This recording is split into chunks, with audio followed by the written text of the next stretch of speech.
Today I'm sharing with you my Dewy Glowy makeup routine. First, I'm going to moisturize my face using this Clinique Hydrating Jelly. It gives me an amazing glow. Next, I move on to my Plum sunscreen. Again, this adds to that glow. This sunscreen gives me that juicy skin effect. Next, to plump up my lips, I'm using this lip mask. And then I'm applying the skin tint from MAC. This is basically the star that gives me that glowing from within look. And then I'm applying the MAC concealer, my most trusted concealer. It's really good.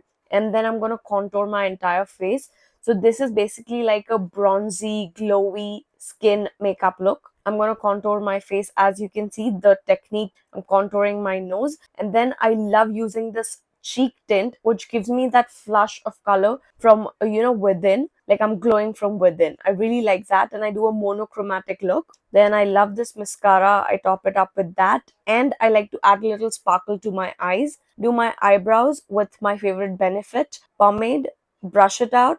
Do my lips. So I like to keep it a little rosy and, like natural. So nude lip basically. And this combo is my absolute favorite. You just add a gloss to it and your lips look very poutier and very juicier. I really like it. And to finish off my makeup and give me that extra glow, I like to use my favorite MAC setting spray. And look at that.